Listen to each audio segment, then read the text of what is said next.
Assalamualaikum warahmatullahi wabarakatuh.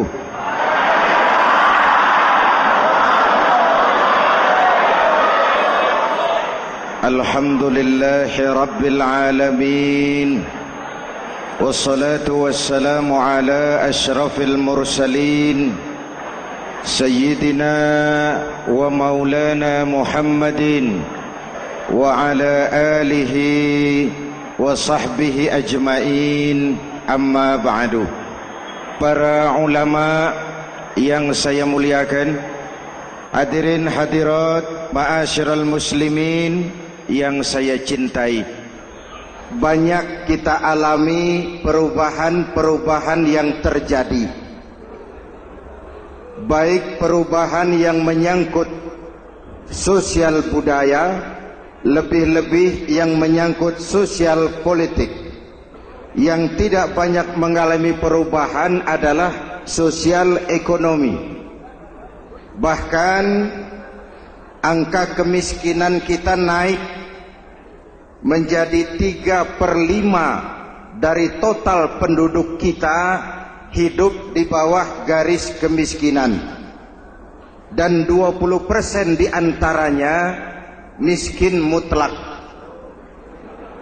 Perubahan-perubahan yang terjadi menyadarkan kita kepada kebenaran Al-Quran ketika Allah menyatakan wa tilkal ayyamu nudawiluha bainan nas. Hari itu kami putar di antara manusia. Ada saat datang, ada waktu pergi. Ada hari lahir, ada saat kembali. Ada waktu dilantik, ada saat menyerahkan jabatan. Hari kami putar di antara manusia dan hidup cuma sekadar menunggu giliran. Soalnya kemudian di tengah perubahan-perubahan yang terjadi begitu cepat, what must we do now?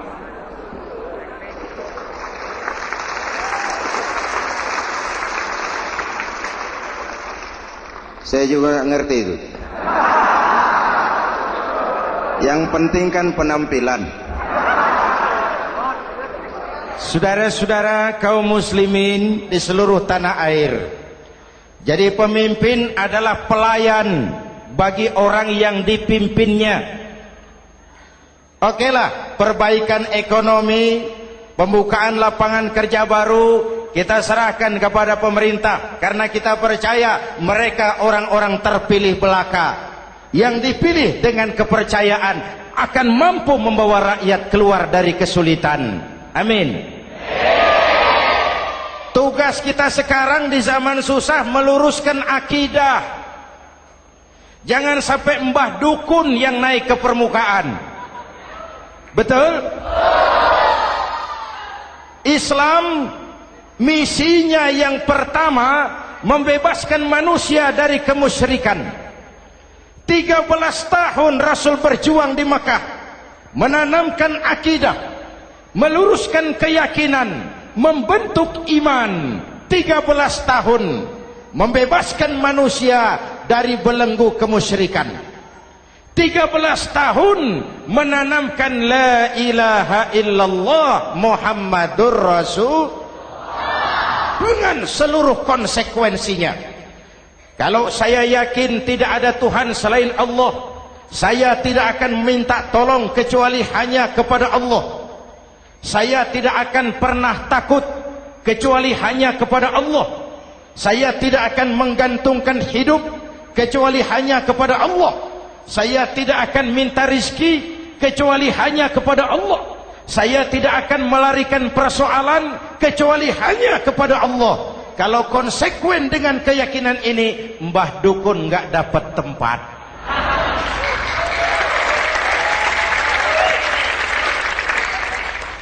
Akur?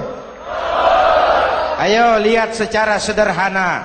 Saya sandaran di tiang, tiangnya ambruk, sayanya jatuh. Saya sandaran di tembok, temboknya runtuh, saya juga runtuh. Saya sandaran kepada orang kaya, dia jatuh miskin, saya bangkrut. Saya sandaran kepada jenderal, dia pensiun, saya selesai. Tapi kalau saya sandaran hanya kepada Allah, Allah tidak akan pernah miskin, Allah tidak akan pernah lumpuh, Allah tidak akan pernah terpuruk, dan Allah tidak akan pernah berkurang kekuasaannya.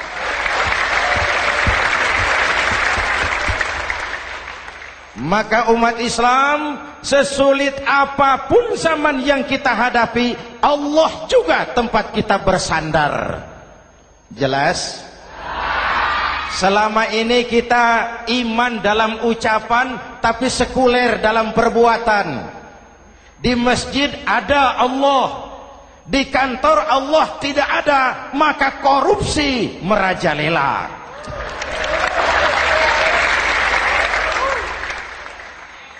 Di masjid ada Allah, di pasar Allah tidak ada, maka timbangan tetap curang.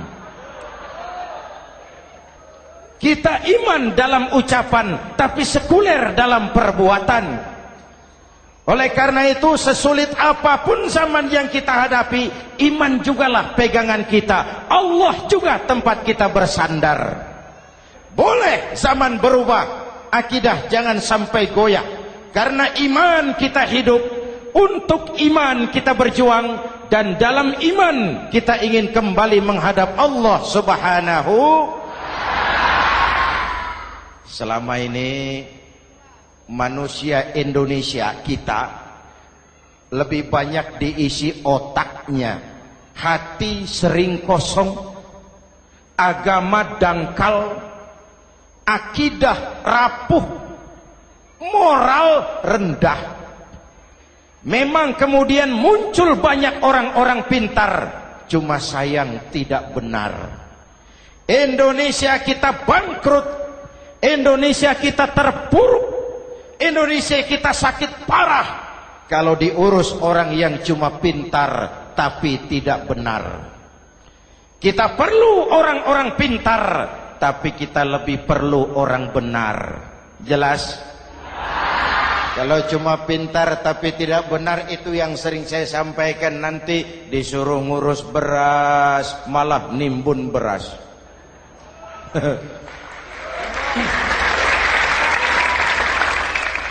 Disuruh ngurus laut malah jadi bajak laut. Disuruh ngurus hutan rame-rame jadi orang hutan. Jutaan hektar hutan Indonesia kita ini merupakan kekayaan sumber daya alam kita yang harus digunakan bagi sebesar-besar kemaslahatan rakyat. Yang disuruh ngurus hukum malah bikin hukum seperti pisau, tajam ke bawah, tumpul ke atas. Jangan heran lalu di masyarakat muncul street justice, pengadilan jalanan, sebagai refleksi dari ketidakpuasan melihat sikap hukum yang sangat berpihak. Kalau yang kecil salah, hukum cepat-cepat ditegakkan.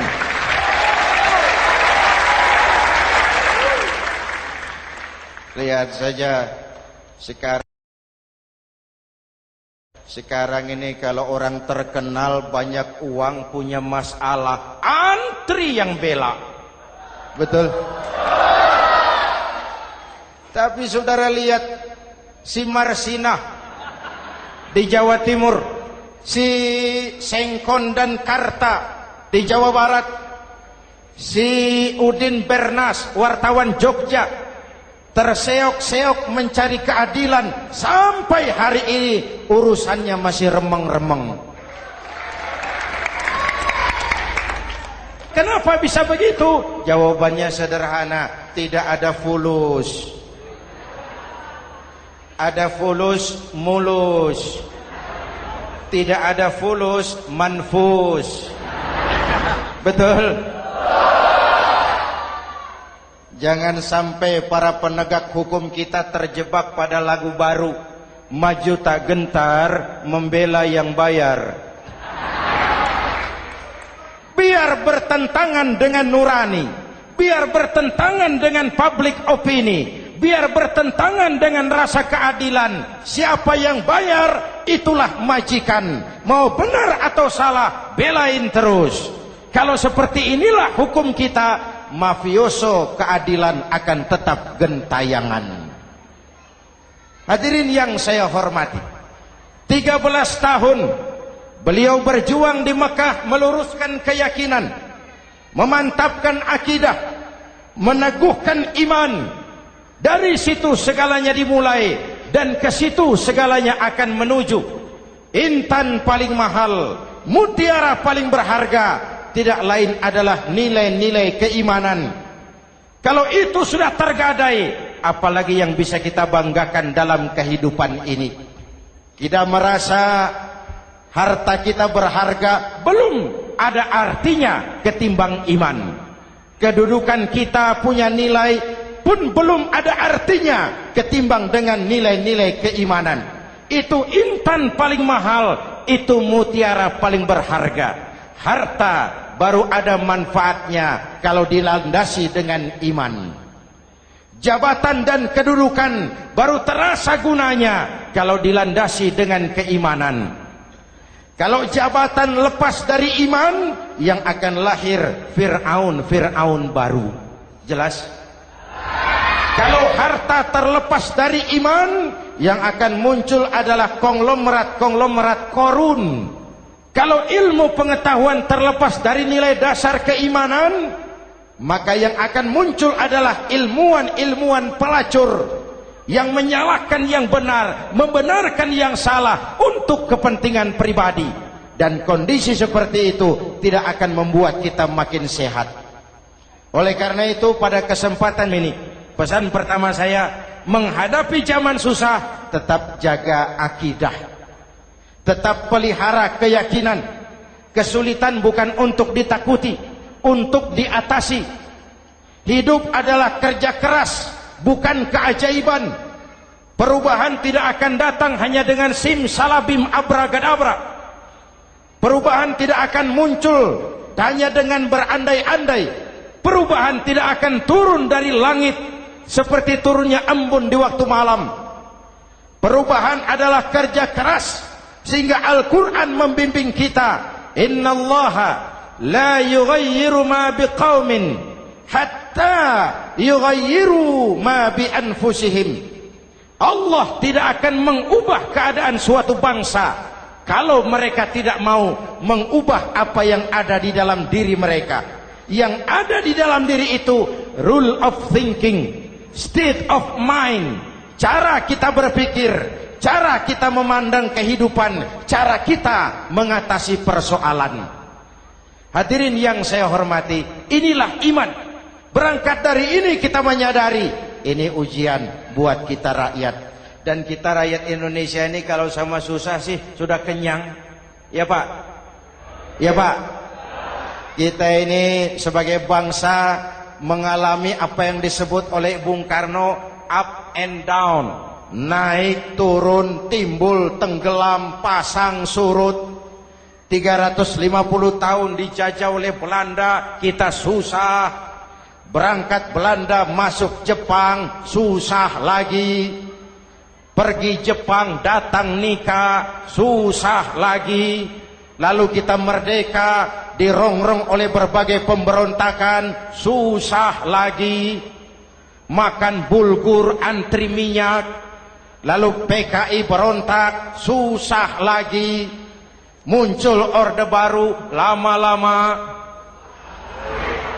susah lagi. Orde baru selesai, naik reformasi, mulai repot nasi, susah lagi.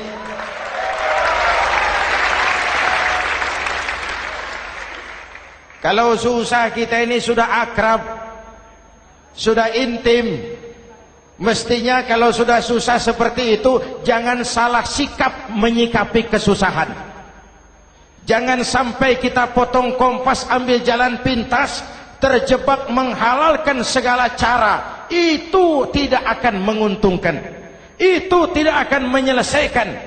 Kalaupun selesai nampaknya penyelesaian sesaat. Dan penyelesaian sesaat bukan penyelesaian yang sebenarnya. Karena itu tetaplah dalam koridor keimanan. Boleh zaman berubah, akidah jangan sampai goyah. Silahkan masa berganti, tapi keyakinan jangan mati. Sekali la ilaha illallah sampai tetes darah paling penghabisan, tetap la ilaha illallah. Sanggup? 3 orang. Sanggup? 21. Sanggup? Kalau sanggup kita harus konsekuen. Saudara-saudara di seluruh tanah air, misi yang kedua dari Islam setelah membebaskan manusia dari kemusyrikan, membebaskan manusia dari ras diskriminasi, mengikat manusia dengan tali akidah. Sebelum Islam datang, manusia dibedakan oleh warna kulit, manusia dibedakan oleh faktor keturunan, manusia dibedakan oleh faktor harta dan benda. Adalah Rasul yang mengajarkan, innallaha la yanzuru ila suwarikum wala ila amwalikum walakin yanzuru ila qulubikum wa a'malikum. Allah tidak melihat potonganmu, Allah tidak melihat hartamu. Yang Allah lihat itu adalah hatimu dan amal perbuatanmu.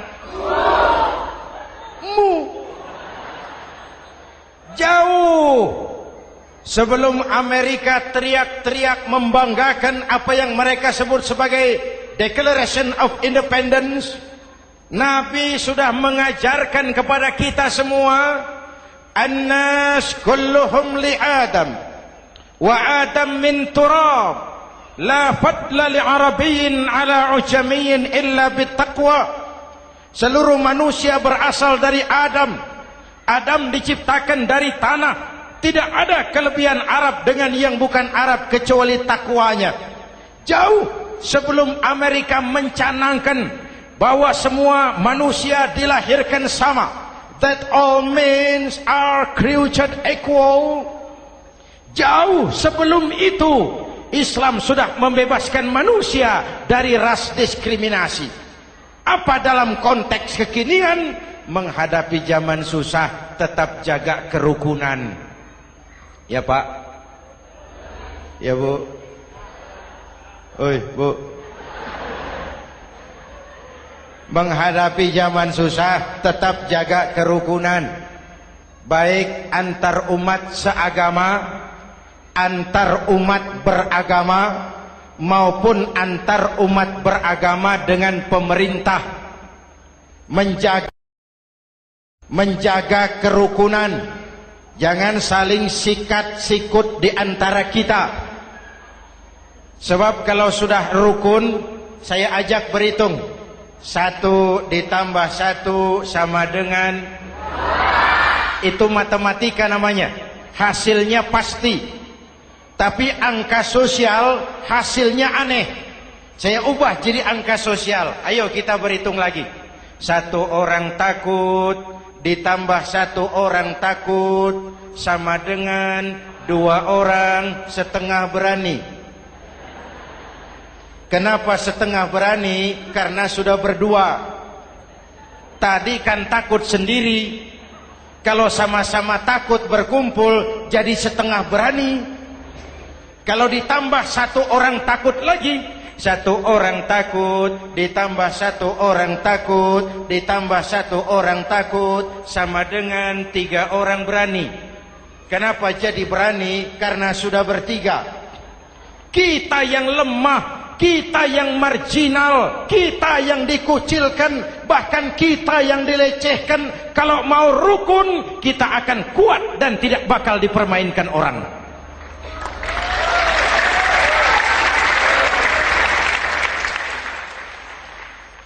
Tapi kalau rukunnya yang satu mau menikam yang lain, saya ajak berhitung lagi.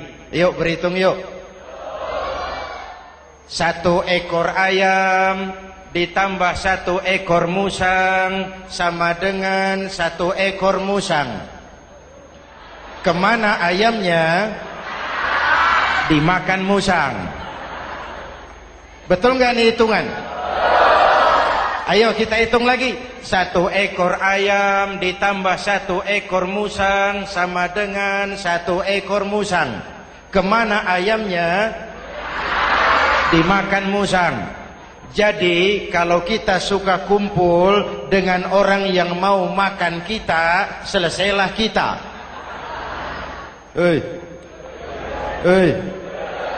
Maka kalau merasa kita ini ayam, yuk kumpul sama-sama ayam, pulang ke kandang ayam. Kalau ada ayam kumpul ke kandang musang, itu namanya ayam minum baygon. Jelas? Menjaga kerukunan. Pertama, antar umat seagama, sesama muslim harus saling menjaga, harus saling memelihara. Baik dia muslim yang jadi kapolri, baik dia muslim yang jadi kasat, baik dia muslim yang jadi pengusaha, baik dia muslim yang jadi petani, nelayan, guru, semua komit menjaga semangat kebersamaan, rukun antar umat seagama. Jelas? Jelas? Hadirin yang saya hormati, atas dasar itu saya ingatkan kembali, kita semua ingin persoalan terorisme dilepaskan kaitannya dari agama manapun. Tidak ada kaitannya terorisme dengan Islam, dengan Kristen, dengan Hindu, dengan Buddha. Tidak ada kaitannya terorisme dengan pondok pesantren.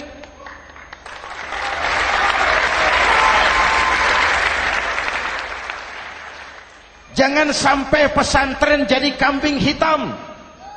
Karena sejak zaman penjajahan, pesantren sudah terbukti memberikan kontribusi bagi perjuangan memerdekakan rakyat Indonesia. Rukun antar umat seagama. Yang kedua, rukun antar umat beragama. Islam ini rahmatan lil, jangankan manusia walaupun berbeda agama, binatang saja dihormati. Ada hadis, fa iza zabahtum fa ahsinuz zibhata. Kalau kamu menyembelih hewan, sembelihlah dengan cara yang terbaik. Jangan menyembelih ayam dengan pisau tumpul. Itu namanya tidak berperi kebinatangan. Yang kecil lagi, saudara buka babul istinja, makruh buang air kecil di tanah yang berlubang. Sebab apa? Pertama, menjaga kesehatan. Siapa tahu di lubang yang saudara buang air kecil itu ada gas beracun. Kalau tidak, melindungi binatang yang ada di dalam lubang. Siapa tahu di lubang yang saudara buang air kecil itu ada semut sedang rapat membahas terorisme. Apa dosanya lalu mati dikencingi? Ini namanya rahmatan lissemut. Binatang saja dilindungi. Maka perbedaan agama tidak harus menyebabkan kita bertolak belakang. Perbedaan agama bukan alasan untuk saling bermusuhan. Apalagi kita sudah menyadari tentang kemajemukan kita, tentang kebinekaan kita, tentang keragaman kita. Rukun antar umat beragama. Saling menghormati, saling menghargai, tapi tetap dalam batas lakum dinukum. Lalu rukun antar umat beragama dengan pemerintah. Hadirin yang saya hormati, yang benar kita dukung, yang salah kita perbaiki dan kita tegur menurut cara-cara yang diajarkan oleh agama kita. Dan sholat berjamaah, pendidikan bernegara yang paling bagus. Tadi kita sholat ada imam, ada makmum, betul? Makmum wajib ikut imam kalau imam benar sholatnya. Rakyat wajib ikut pemimpin kalau pemimpin benar mimpinnya. Masyarakat Islam ini loyal. Masyarakat Islam ini bukan pemberontak. Masyarakat Islam ini taat dan setia. Kapan? Kalau imamnya benar. Imam takbir, makmum. Imam ruku, makmum. Imam i'tidal, makmum. I'tidal. Imam sujud, makmum. Tapi kalau imam keliru, mestinya imam ruku malah sujud. Salah imam ini. Tegur. Siapa yang wajib negur? Makmum yang saf terdepan. Anggota DPR.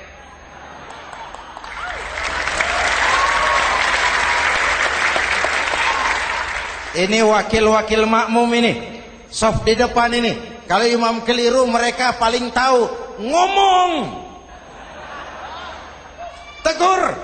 Bagaimana negurnya? Ada aturan main. Mestinya ruku, imam sujud. Salah ini imam. Subhanallah. Kan begitu negurnya. Betul? Tidak boleh juga imam keliru, makmum emosi. Main pegang. Weh, makmum salah. Hoi, hoi. Kacau sholat. Betul? Anggota dewan ini, saf di depan. Itu kalau imam keliru. Satu saat imam buang angin. Namanya manusia bisa buang angin toh. Apa makmum lalu berkata, demi kesetiaan saya kepada imam, imam buang angin, saya lebih keras lagi.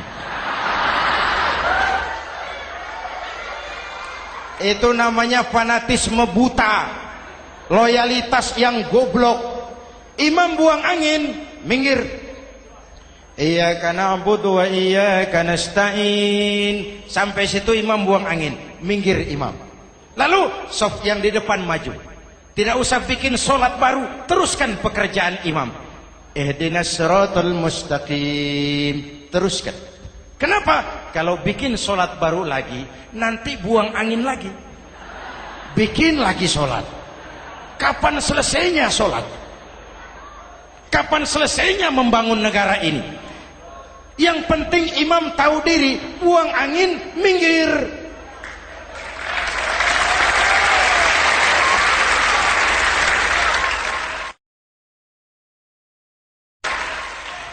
Ini kacaunya solat berjamaah kita sekarang. Kacaunya negeri kita sekarang. Banyak imam sudah buang angin, gengsi. Diam aja merasa nggak punya salah. Dikasih tahu sama makmum, imam tadi buang angin ya, malah jawab sedikit. Apa kalau sedikit lalu tidak batal solat itu? Mekanisme kehidupan sosial yang diatur lewat tuntunan solat berjamaah. Sehingga Nabi berpesan, kun imaman muta'an au ma'muman muti'an fala takun thalisan jazu'a. Kalau jadi pemimpin, jadilah pemimpin yang ditaati. Kalau jadi makmum, jadilah makmum yang mentaati. Jangan jadi golongan ketiga pemecah belah. Di depan tidak jalan, di belakang takut, ditaruh yang di tengah, di depan didorong, yang belakang ditendang. Ini namanya biang kerok. Saudara-saudara, dari uraian singkat ini saya ambil beberapa catatan pokok. Pertama, kalau ada intan paling mahal, kalau ada mutiara paling berharga dalam hidup kita, itu tidak lain adalah karena keyakinan. Hidup jadi indah, hidup jadi berharga, hidup jadi berarti kalau didasari atas sebuah keyakinan. Dan keyakinan itu tidak lain adalah nilai iman kita, akidah kita kepada Allah Subhanahu wa ta'ala. Yang kedua, tetap menjaga kerukunan. Sesulit apapun zaman yang kita hadapi, kita tetap harus menjaga semangat kebersamaan. Kita harus tetap menjadi lem perekat yang menjaga keutuhan, baik sebagai bangsa maupun sebagai umat. Perbedaan adalah wajar, harus dihormati sebagai ciri kehidupan berdemokrasi. Tapi jangan perbedaan menjadi sebab kita bermusuhan, dan jangan perbedaan menyebabkan kita saling berpecah belah. Hormati perbedaan, jangan perbedaan dipandang sebagai permusuhan. Dengan akidah yang kuat dan kebersamaan yang kokoh, ayo kita hadapi kesulitan, kita atasi kesulitan, dan dengan kerja keras untuk menyongsong hari esok yang lebih pasti. Mari kita Fatihah. Semoga Allah memelihara kita bangsa Indonesia. Ala hadhihi niyah wa ila hadratin Nabi. Al-Fatihah.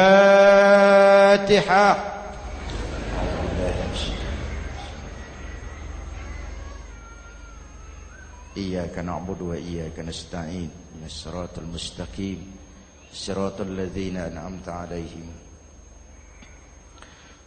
Bismillahirrahmanirrahim. Amin. Alhamdulillah Rabbil Alamin. Allahumma salli wa sallim mubarak ala Sayyidina Muhammadin wa ala alihi wa sahbihi ajma'in. Allahumma Rabbana taqabbal minna salatana wa siyamana wa qiyamana wa takhashu'ana wa ta'abbudana wa tammim taksirana ya arhamar rahimin. Allahumma aslih man fi salahihi salahul muslimin. Allahumma ahlik man fi halakihi salahul muslimin. Allahumma Rabbana la tu'akhizna in nasina aw akhtana. Rabbana wa la tahmil alaina isran kama hamaltahu ala alladhina min qablina. Rabbana wa la tuhammilna ma la taqata lana bih wa'fu 'anna waghfir lana warhamna anta maulana fansurna 'alal qaumil kafirin. Allahumma ij'alna minas su'ada'il makbulin wa la taj'alna minal ashqiya'il mardudin. Afdalu ma qultuhu ana wan nabiyyuna min qabli. La ilaha illallah.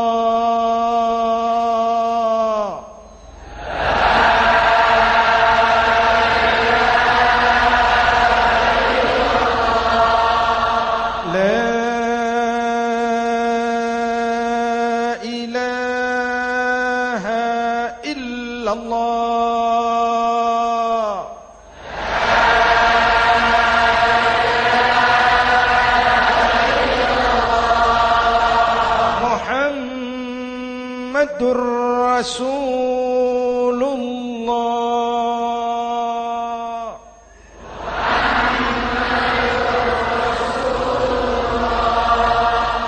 Sallallahu alaihi wa alihi wa sallam. Kalimatu haqqin 'alaiha nahya wa 'alaiha namut wa 'alaiha wa biha nub'atsu insyaallah minal aminin minal aminin minal aminin rahmatika ya arhamar rahimin.